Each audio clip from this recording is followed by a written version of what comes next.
My fish are all up and out and about, and they're hungry. They see me here, and I love that. So let's get them some food. I'm just gonna go give them some of this Tetracolor tropical flakes. It's plus. Food's coming. They're hungry. Can't believe it's been 6 months since I had this tank set up. And it's really beautiful. I've been enjoying it. That one lone Ember Tetra there, he or she seems to be doing okay, fighting for some food. Little scrappy dude. Where are my shrimp? And so one of the things I look for is, you see that black line in the back there? That's the top of the background. So that's letting me know that the water has evaporated some. And so what I'm gonna do now, I'm just gonna test the water. That's my cardinal plant. It's coming back nicely. The main one had broken off, and so I brought it up here to the front where it's getting more light. And as you can see, I had to cut back about 50% of the plants, especially that Brazilian pennywort. It was blocking out all of the light going down to the bottom of the tank, which is why when I shoot from back here like this, look how dark it gets. And so it makes for some drama in the tank though, and that background adds depth. Let me go for the wide view. So when I go to wide, you see how dark the tank looks now compared to my previous videos. I can't just sit here and talk anymore. I have to kind of shoot with my hand. But after I check that the water needs to be topped up, I then go down here, go into my stock room, and grab this Kool-Aid bucket picture, whatever that is. And I have a thermometer in here, one of these floating thermometers, so that my top up water can be the same temperature as the water in my tank. The other thing I'm gonna do is check the total dissolved solids, or TDS, of the tank using this TDS meter. The built-in thermometer on my TDS meter will tell me the temperature of the water. So I just cut it on here and insert it. And there, our reading 275, that's good. TDS for what I have in here should be between 300 and 400. So 275 is a good reading. And then if I hit the mode button, it'll tell me that the tank temperature is 72.3. So that's what I want to match on my top up water. Also, I want to test for GH and KH and pH, and see if I need to adjust the water that's coming in from the tap. I know my tap water is at a solid 7.0, and the GH and KH are both around 3. So I want to check, and I also do a check for my shrimp. So if I can see some shrimp in there, it's one. A scan. They usually are hiding up here in the Brazilian pennywort. See, there's another one.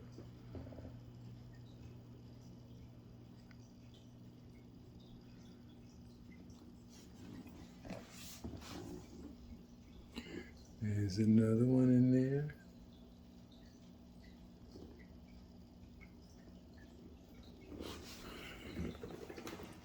Stand up and look on top.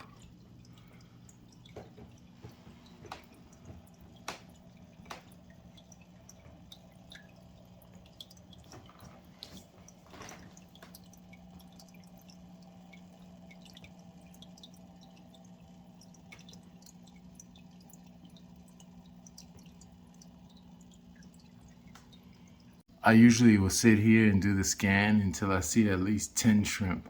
And I have to see one of each different color at least, and type. So just gonna keep looking and scanning. Found one back there.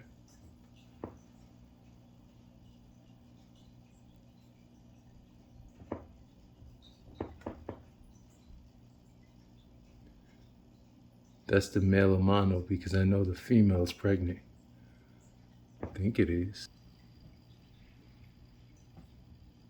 She's pregnant again. Fanning those eggs. And there's another shrimp.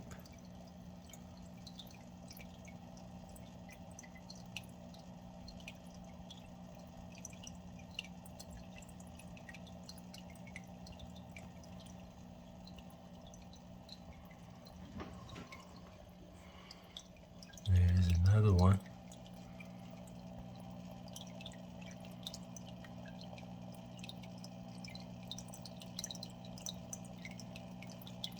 There's another one.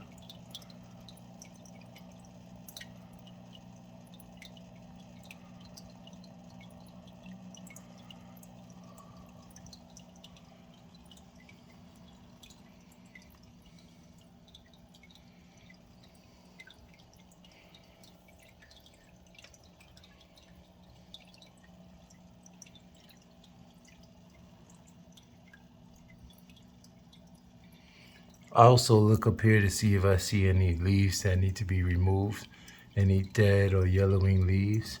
And if I do, I'll just go in and snip them out.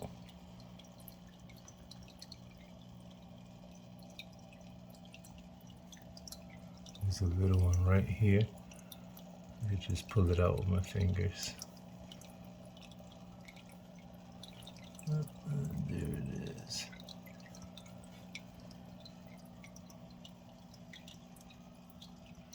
Let's do the GH and KH test, and then we're going to test for pH and see how we need to adjust the water, if at all, for the top up. It's another little shrimp, blue one.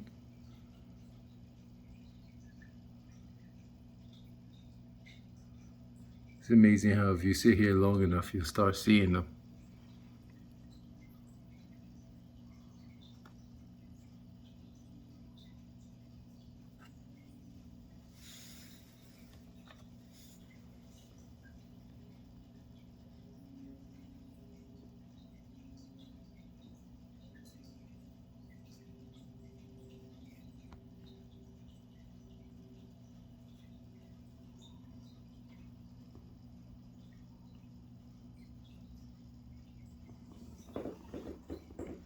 I wonder if she's pregnant. A white cloud minnow.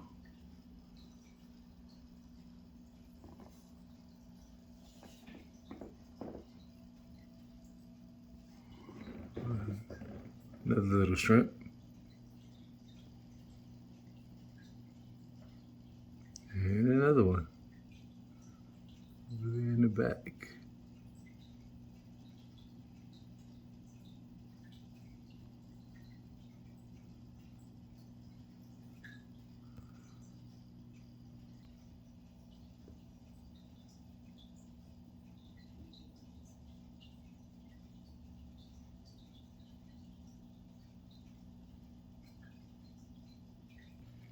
There's the male Amano.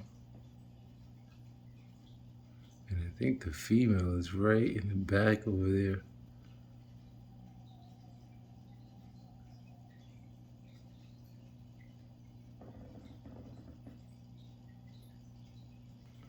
This Luigia really came far. I mean, it was falling apart at one point, but it's bouncing back now that I fixed my water parameters, and so is this one in the back over here.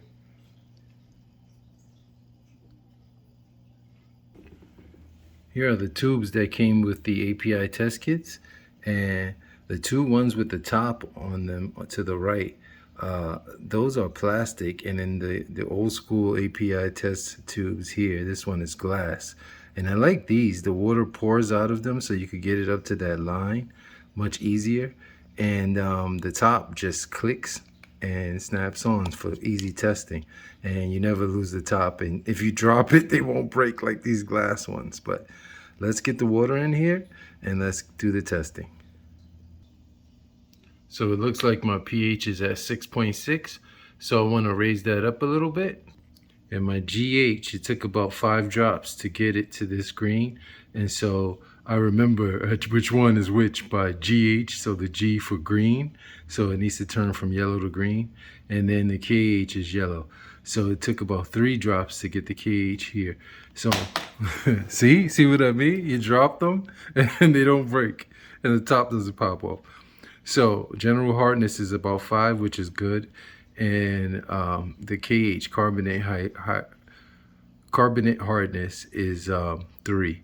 So I want to raise that up a little bit because that'll stabilize the pH, which is kind of low at, what did I say, 6.6. So I want to get that up a bit, maybe even to 7. So I know the new water that I put in is going to be starting at pH 7.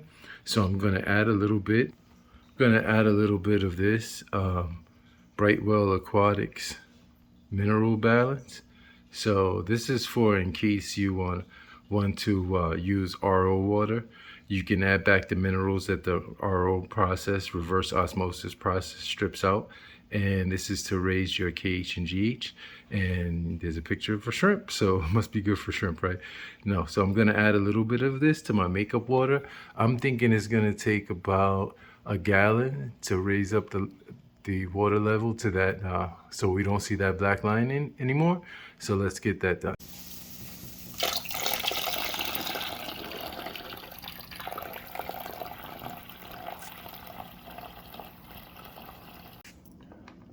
So now that we added the top up water that evaporated, I'm gonna wait a little bit for it to mix in. I added it into the filter over there so that it doesn't disturb the rest of the tank. But everybody seems happy, and we sit back and just enjoy the tank. This is Big Bris saying everybody stay well. I'm gonna continue enjoying my tank, and catch you on the next one.